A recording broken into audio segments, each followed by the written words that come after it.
Este é o podcast Future Check, um podcast diferente. Queremos ir para além da espuma dos dias, das opiniões e pressões do momento, sem respostas fáceis para questões complexas. Iremos ponderar aspectos por vezes contraditórios entre o económico, o social e o ambiental, e também integrando as necessidades atuais com as necessidades das gerações vindouras. Em cada episódio, trazemos visões divergentes de especialistas e aplicamos uma framework que desenvolvemos para saber se o tema passa ou não no Future Check. Criado na nova SPE por uma equipa multidisciplinar, este podcast aplica os princípios de desenvolvimento sustentável a dilemas estratégicos para o nosso futuro. O meu nome é Filipe Alfaiate e sou o professor adjunto na nova SPE. O episódio de hoje é dedicado a um tema que aparece crescentemente nas notícias, mas que ainda é largamente desconhecido. Trata-se de uma das últimas fronteiras do nosso planeta, o mar profundo, e da sua possível mineração. Com o tema dos oceanos na ordem do dia e a crescente procura de minérios em todo o mundo, é um tema estratégico, atual e com impacto no futuro que vamos submeter ao Future Check. Para partilhar as conclusões do Future Check, bem como todo o processo de pesquisa e análise, tenho comigo o Miguel Abreu, editor deste episódio e alguém com anos e anos de experiência em matéria de sustentabilidade numa perspectiva internacional e um grande apaixonado pelos mais diversos assuntos do mar. Bem-vindo, Miguel. Obrigado, Filipe. Acho que poderíamos começar por falar da relevância deste tema que para tantos ainda é um tema algo obscuro. Porquê é que interessa, porquê é que trouxemos este tema ao Future Check?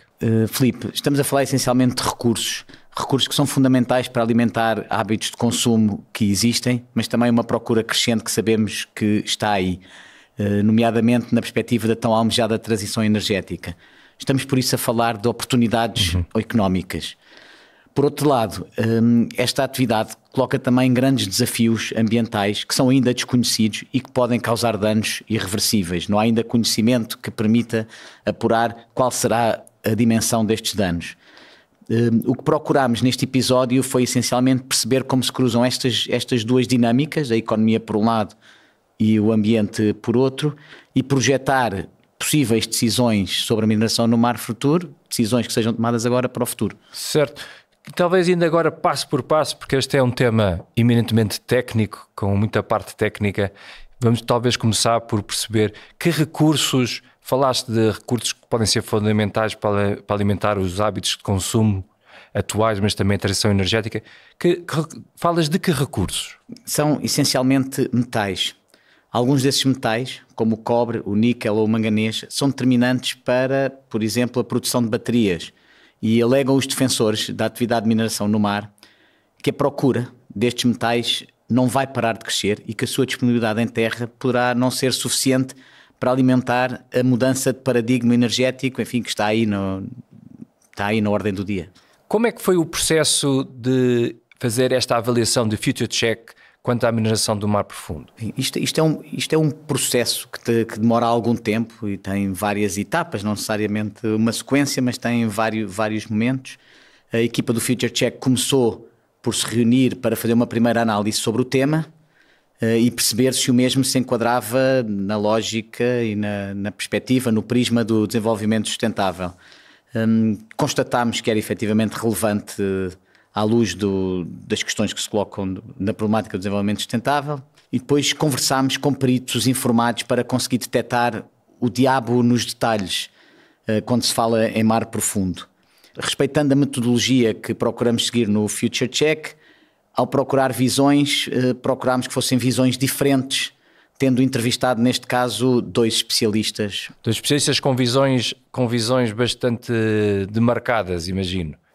Sim, pelo menos coincidindo em algumas coisas, mas trazendo duas perspectivas diferentes quando se entra mais numa parte da avaliação.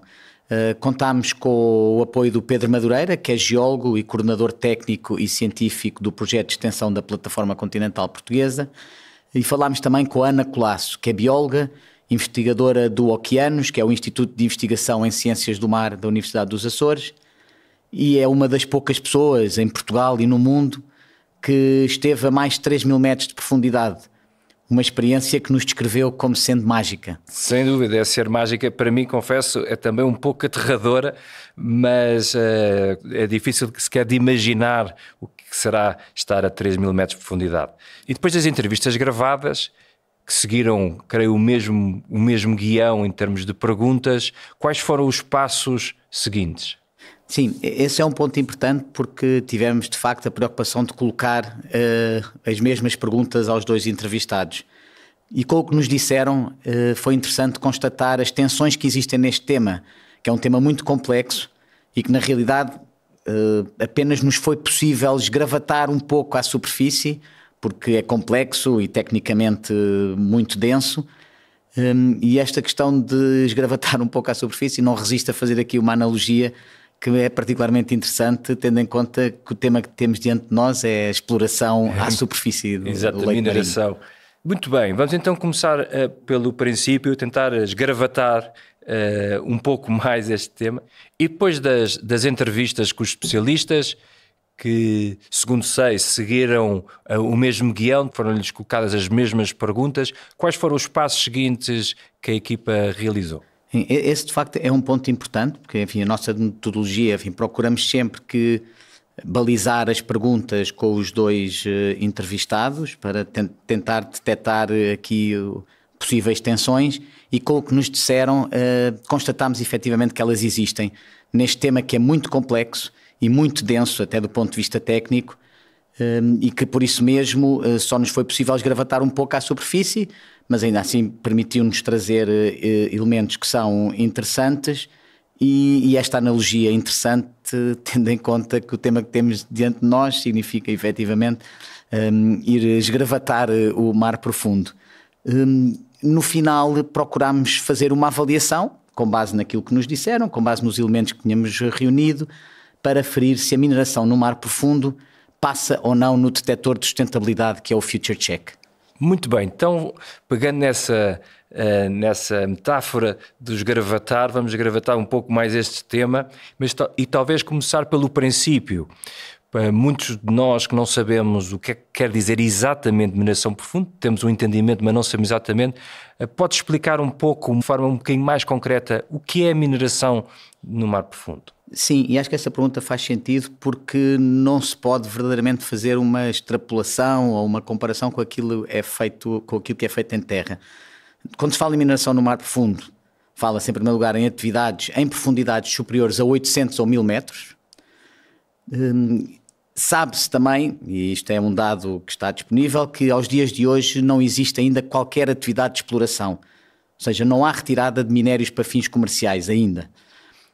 O que existem atividades de prospecção que servem para obter mais conhecimento sobre os recursos, mas também sobre os ecossistemas potencialmente impactados por eventuais atividades de mineração que venham a ocorrer. Exato, essa parte do impacto é muito importante. Já falámos de que recursos é que estão em causa, mas quanto aos impactos, que impactos é que são esses? Sim, um ponto prévio para referir que estes impactos são na realidade o principal óbice ao desenvolvimento da atividade nos dias de hoje.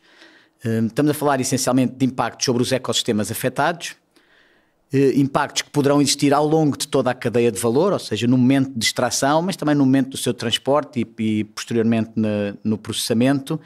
Mas o tema que parece suscitar a maior preocupação dos diferentes especialistas prendem-se com as indesejáveis plumas. As plumas são nuvens de sedimentos que são provocadas pela atividade de mineração. E esta maior preocupação, e eu aqui entro um pouco em alguns aspectos técnicos, mas é uma especificidade que me parece importante, que resulta do facto de, no fundo do mar, se encontrarem dois potenciadores de propagação que são mais dinâmicos no mar do que em terra. Falo, por um lado, das correntes marinhas, como vetores de transporte de longa distância, mas também daquilo que pode acontecer no transporte dos sedimentos entre o fundo do mar e a superfície. É uma grande distância e é preciso também acautelar o que possa acontecer nesse percurso. E sobre os recursos, eu acho que ficou claro, a ideia das plumas não são aquelas plumas que estamos habituados a ver nos restaurantes, não é? Estamos a falar de nuvens de sedimento. Ficou claro este impacto. Quanto aos recursos que nós estamos a falar, Já afloraste um pouco o tipo de recursos, que falaste são essencialmente metais, mas podes dar um pouco mais de informação sobre a importância destes recursos, que levam também, se calhar, à discussão sobre a relevância da mineração em mar profundo. Sim, bom, eu aqui vou correr o risco de desinteressar potenciais ouvintes, mas tenho de fazer antes de mais uma ressalva que nós não somos especialistas no tema e, portanto, aquilo que vou dizer baseia-se essencialmente em elementos que recolhemos da conversa com os especialistas. E estamos a falar, grosso modo, de 3 tipologias de recursos. Os nódulos polimetálicos, que são os pequenos aglomerados com a forma de batatas que estão depositados no fundo do mar. Crostas de ferro e manganês, que são placas que se formam nos montes submarinos. E sulfuretos polimetálicos, que são depósitos associados a fontes ou chaminés hidrotermais. Miguel, então, para percebermos um pouco e organizarmos a nossa cabeça, temos aqui estes nódulos polimetálicos, são as batatas, temos essas crostas de ferro e manganês que são placas e depois temos uns depósitos que são os sulfuretos polimetálicos. Portanto, são 3 tipos, mas há um que é mais importante que os outros. Sim, e aí importa referir-se que mais importante, acredita-se que será porventura mais acessível ou estará mais imediatamente acessível para a exploração comercial. E são efetivamente batatas, mas se calhar convém aqui acrescentar que não são batatas que estejam enterradas debaixo da terra, são batatas que estão depositadas à superfície. E portanto a sua extração não requer a remoção de rocha envolvente e porventura, por essa maior facilidade, é aquele recurso que estará mais próximo da sua exploração comercial. Bom, nos restantes, a presença de elementos, ou possível presença de elementos em quantidade suficiente de terras raras, zinco, ouro ou prata, poderá também aguçar o apetite de potenciais operadores, mas parece-me que isso será num futuro um pouco mais distante do que as tais batatas, os tais nódulos polimetálicos. Muito bem, obrigado. Era de facto difícil, são pontos muito, muito técnicos, mas que ficaram claros. Acho que agora o outro ponto que é importante antes de começarmos a fazer o future check da mineração no mar profundo é o enquadramento legal da atividade, que é dizer também estamos a falar em áreas que muitas vezes não estão sob a jurisdição de nenhum país, há tratados, há acordos e acho que se faria sentido talvez explicar um pouco os principais princípios e conceitos de como funciona o mar profundo, quem pode explorar, de que maneira, quais são os limites, as relações que existem. Sim, Filipe. Bom, eu aqui deixei de ter a desculpa dos especialistas para enfadar os ouvintes, mas vou tentar ser breve. E para começar por referir que também aqui é tudo muito diferente do que se passa em terra. Porque como referiste bem, estamos a falar de atividades naquilo que se designa como a área. Que a área é o solo e o subsolo marinho em zonas que estão para além das jurisdições nacionais.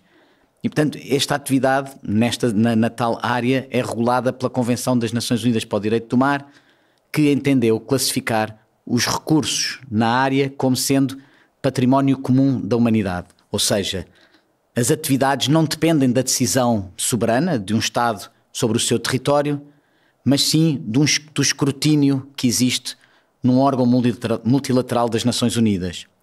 Esse órgão é a Autoridade Internacional dos Fundos Marinhos, e é responsável pelo acompanhamento dos programas de prospecção e futura exploração, mas também de dar indicação sobre como deverá ser feita a repartição dos proveitos, tendo em conta que esta abordagem internacional, colegial, prevê que haja alguma redistribuição dos proveitos a favor dos países mais carenciados. Obrigado, Miguel. Ficou claro o processo, ficou claro também o contexto, quer em termos de governança internacional do mar profundo, quer também aspectos técnicos essenciais para podermos perceber as questões que estão em cima da mesa quando falamos de mineração do mar profundo, seja a questão das batatas, quer seja a sua importância, quer também questões de impacto ambiental e os principais perigos e riscos que estamos a lidar. Passamos agora então para a análise propriamente dita do Future Check. Miguel, podes partilhar connosco qual foi o caminho que foi feito pela equipe nesta análise realizada sobre a mineração no mar profundo? Sim, Filipe.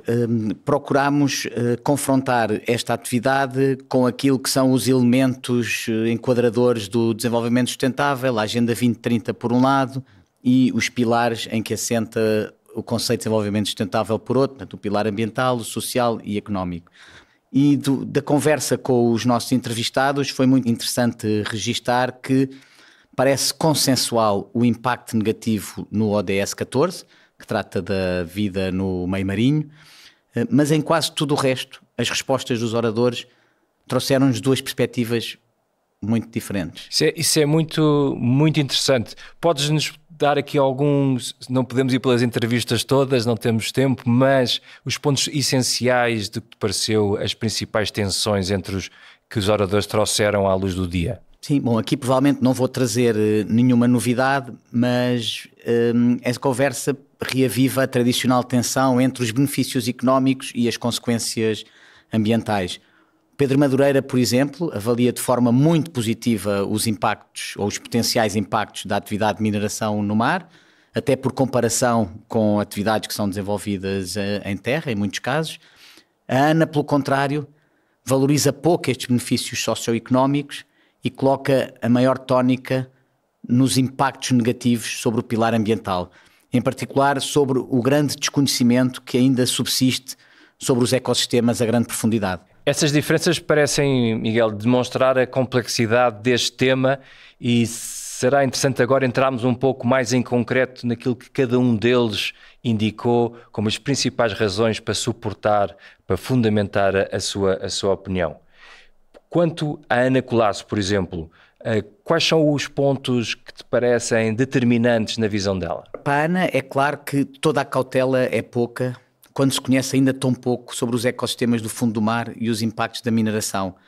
Bom, em diferentes momentos da entrevista, a Ana foi falando sobre este tema, mas eu sugeria talvez incluirmos aqui um excerto em que ela o faz com mais eloquência do que eu julgo que seria capaz de fazer. Os minerais não voltam a crescer e as espécies do mar profundo são espécies que têm um metabolismo muito lento devido às condições em questão, de alta pressão, água muito fria e com pouco alimento, portanto demoram muito tempo a crescer, têm uma descendência muito pequena e a recuperação desses ecossistemas é maior do que o meu tempo de vida. E muita dessa informação nós não sabemos no fundo do mar. É muito difícil estudar, não é? Estamos a muitos 1000 metros de profundidade e só lá vamos algumas vezes por ano. E esse conhecimento estamos a tentar adquirir e, portanto, acho que é necessário uma abordagem precaucionária para aumentarmos o conhecimento por forma a não causarmos um dano irreversível no ambiente. Muito interessante, de facto, é um argumento fortíssimo. Como é que o Pedro consegue contrariar ou procura contrariar um argumento tão forte, Miguel? O Pedro coloca a questão em perspectiva com algo que já falámos há pouco, que é a crescente procura de determinados materiais essenciais para a tão almejada transição energética, mas também faz uma comparação com as atividades que são desenvolvidas em terra, nem sempre, se calhar, com todas as preocupações ambientais que deveriam merecer, e o contraponto é feito com esta atividade no mar que é regulada por um chapéu multilateral. Mas também aqui sugiro ouvir alguns dos elementos que ele trouxe e que me parece que poderão ser bastante esclarecedores. Existem empresas, e agora cada vez mais, empresas privadas com olhar, com interesse para poder desenvolver esta atividade num futuro relativamente próximo, é porque de alguma forma estarão à espera de ter os dividendos, e os dividendos estão aí porque a procura por estes metais é muito grande, aumentou muito. Com esta necessidade, com esta consciência e com a política de todos os governos para a diminuição ou para a substituição de parte do consumo de combustíveis fósseis por energia renovável e por circulação elétrica, ou por carros elétricos por aí fora, há aqui um nicho económico que vai durar ainda uns bons anos e, portanto, há muito interesse em desenvolver este tipo de atividade porque o acesso a estes metais vão ser precisos para os próximos anos. Vai haver muita procura por estes metais nos próximos anos e, portanto, esse potencial económico é grande. Qualquer atividade que seja feita neste âmbito, neste quadro multilateral, de alguma forma é monitorizado por todos os países. E eu penso que isto é mais interessante do que às vezes termos recursos dos quais nós dependemos, como por exemplo o cobalto que vem da República Democrática do Congo, na África Central, e enfim, que toda a gente olha com uma certa desconfiança para aquilo que é as instituições democráticas daqueles países e a garantia de que as populações são tratadas com dignidade, enfim, na exploração que se faz desses recursos e também de acordo com as regras que seria de elementar aplicação para a proteção do ambiente por aí fora. Temos estado a enquadrar e a analisar o tema da mineração no mar profundo, essencialmente em termos globais. Falando agora um pouco mais de Portugal, de que forma é que é possível situar Portugal nesta aparente tensão entre os pilares sociais e ambientais do desenvolvimento sustentável quanto a este tema da mineração no mar profundo? A pergunta é particularmente interessante neste momento porque Portugal efetivamente sofreu uma ligeira oscilação na sua posição ainda recentemente quando se juntou ao grupo de países que defendem uma pausa precaucionária relativamente às atividades de mineração no mar profundo. Esta pausa precaucionária traduz essencialmente aquilo que é conhecido em jargão internacional, mas também em jargão técnico, pelo princípio da precaução, e segundo o qual uma atividade só deverá ocorrer se o conhecimento científico e os meios tecnológicos disponíveis permitirem assegurar que os impactos decorrentes dessa atividade não provocarão danos irreparáveis ao ambiente. Eu devo frisar aqui só uma coisa, fala-se de uma pausa precaucionária às atividades de exploração, mas não às atividades de prospecção, que teoricamente poderão continuar a existir. Este conceito de impacto reparável, eu lembro-me de quando estávamos a falar com os nossos especialistas convidados, foi um tema que acabámos por referir e de tentar perceber um pouco melhor, porque às tantas qualquer atividade de mineração tem algum impacto, e portanto o que é um impacto que é aceitável, o que é um impacto irreparável. Do que eu pouco que eu vou percebendo, parece que às vezes dá a sensação que cabe aqui tudo, qualquer tipo de impacto cabe neste conceito de impacto reparável, mas não deve ser assim. Na realidade é assim, a ambiguidade ainda é grande, o desconhecimento é grande também, e na realidade ninguém nos soube dar valores, dimensão sobre os tais impactos. O que sabemos sim é que a tal Autoridade Internacional dos Fundos Marinhos está também a trabalhar no sentido de definir limiares, aquilo a que chamam os thresholds, para melhor avaliar o que se entende por danos irreparáveis. No final desse processo haverá se calhar algumas guidelines que permitam orientar a atuação, porque aí concordo, o conceito simples de dano irreparável é tudo. E sobre a questão da pausa precaucionária, os nossos especialistas convidados pronunciaram sobre este tema, imagino? Sim, fizeram-no, e não será de estranhar que fizeram-no, ou no fundo pronunciaram sobre esta questão da pausa com diferentes graus de entusiasmo.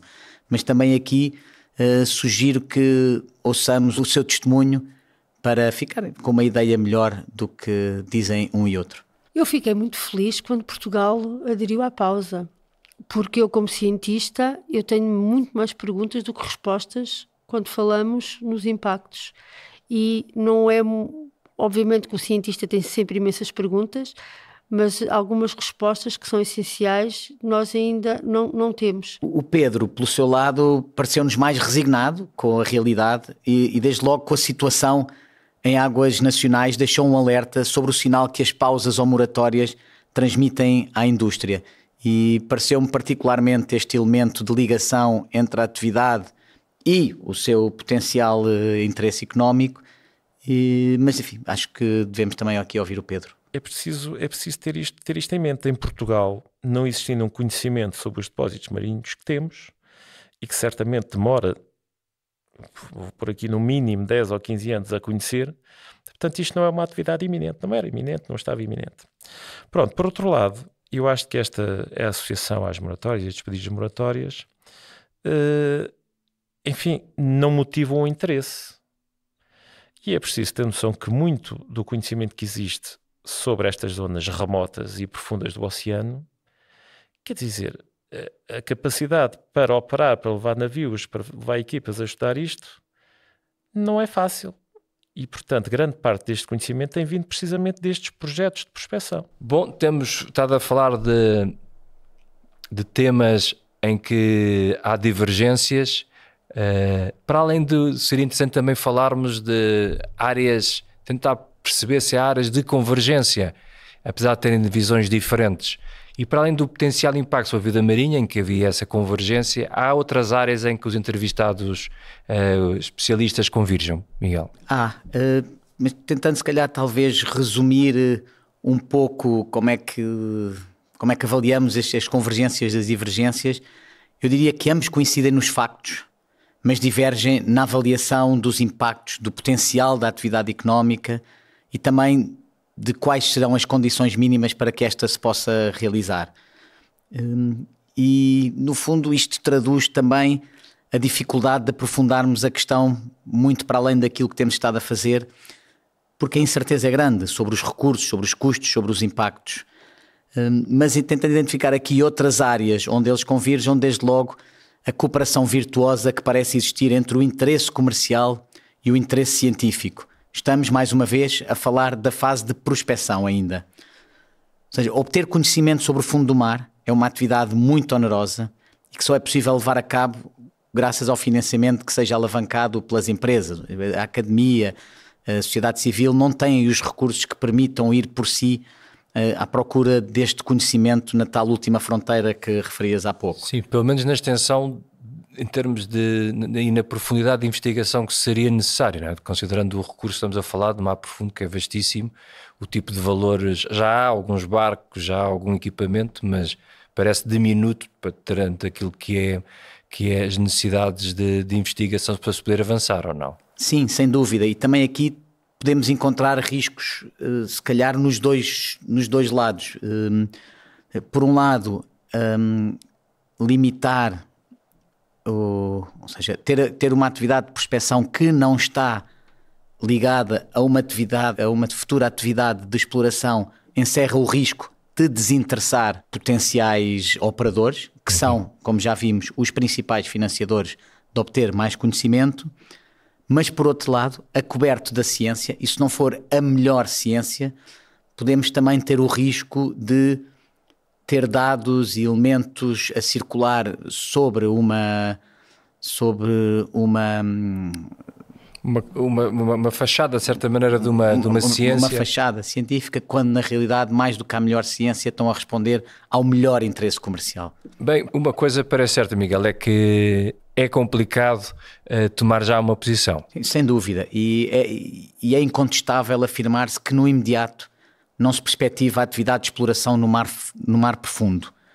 Será necessário mais tempo para afinar tecnologias, para aprofundar o conhecimento, até para verificar a viabilidade comercial, mas também desenvolver os regulamentos que permitirão o desenvolvimento da atividade conforme ela está prevista no quadro da Autoridade Internacional dos Fundos Marinhos. Portanto, é pacífico dizer que neste momento isto não está a acontecer, não vai acontecer tão cedo e, portanto, não há os elementos que permitissem chegar a uma posição definitiva. Mas fazendo uma avaliação pelos 3 pilares para um futuro sustentável, quais parecem ser os mais relevantes quando olhamos para este tema da mineração do mar profundo? Nós procuramos fazer esta análise na conversa que tivemos com os especialistas.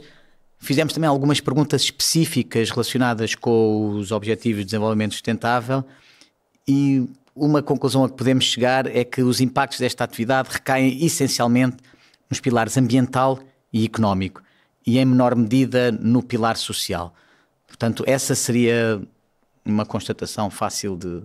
Portanto, os especialistas pronunciaram-se, olhando para os ODS, pronunciaram-se sobre aqueles que achavam que eram os mais relevantes e, com base nisso, do ponto de vista económico, olhando para os ODS como uma matriz económica, de desenvolvimento económico, qual é que é a avaliação final? Bom, se calhar iremos por partes e como já disse que a incidência no pilar social é menor, vamos centrar essencialmente nos pilares económico e ambiental e vou se calhar valer-me aqui de uma analogia das cores do semáforo. Portanto, se pegasse primeiro na economia, diria que a avaliação é forçosamente um amarelo. Há uma oportunidade óbvia, no sentido em que no fundo do mar encontramos minérios que são escassos e para os quais há uma procura crescente. Por outro lado, não temos ainda dados suficientes que permitam aferir a sua viabilidade. Por exemplo, quando refiro nesses dados, a dimensão do recurso, onde os explorar, o custo dessa exploração e mesmo sendo viável a mineração, chegando-se à conclusão que ela é viável, não está ainda bem demonstrado que esta gera um rendimento e um impacto positivo significativo que possa contribuir de forma determinante para o desenvolvimento sustentável no seu pilar económico. Certo, porque há uma diferença que é preciso marcar entre a viabilidade comercial da mineração em mar profundo e o seu impacto ou o seu contributo para o desenvolvimento económico. E relativamente então à componente ambiental, o que é que nos diz o Future Check? Enfim, do ponto de vista ambiental, é incontestável a existência de impactos negativos que serão relevantes e significativos. E, portanto, é um vermelho. Os nossos dois peritos estão alinhados nesta constatação, que os impactos existirão, embora divirjam depois na sua dimensão, nas possibilidades de mitigação e até no significado relativo dos impactos da mineração face a outras formas de exploração de recursos idênticos. Portanto, forçosamente vermelho. Retomamos como começamos e olhando um pouco para a forma como se cruzam as diferentes dinâmicas ambientais, sociais e económicas. No final, Miguel, a mineração do mar profundo passa ou não passa no Future Check? Em duas palavras, não passa. Quando filtramos a mineração no mar profundo através da lente dos Objetivos de Desenvolvimento Sustentável, verificamos que aos dias de hoje, e com os dados que existem, subsiste um considerável desequilíbrio entre os diferentes pilares do desenvolvimento sustentável. Os potenciais impactos negativos no pilar ambiental, daquilo que sabemos, suplantam consideravelmente e de forma marcante e quase incontestável os potenciais impactos positivos que possam ter no pilar económico e por isso não pode passar. E quanto à perspectiva de futuro, do compromisso entre a necessidade de agora e do futuro, das gerações presentes e das gerações futuras, qual é a conclusão? Sim, este é outro elemento central também de fazer um future check. Esta ligação intergeracional de compromisso intergeracional. E desde logo estamos a falar de recursos que não são renováveis e de impactos que vão perdurar no tempo. E, portanto, dificilmente é defensável a sustentabilidade desta atividade sem que previamente se procure atenuar o que referi há pouco como este desequilíbrio ainda muito marcado entre os pilares ambiental e económico. E no fundo, seja pela via da mitigação dos impactos, pelo reforço da fundamentação económica de uma atividade que consome os recursos que vão deixar de estar disponíveis para as gerações futuras, o que é hoje verdade pode não ser-lo amanhã. E por isso, o que eu diria nesta fase é que seria talvez interessante voltar a este assunto dentro de 5 ou 10 anos e voltar a passar a mineração no mar profundo pelo Future Check. Aos dias de hoje, a mineração no mar profundo é então um vermelho no Future Check. Sem dúvida. Se tivéssemos um selo, poríamos não apto. Este é o podcast Future Check.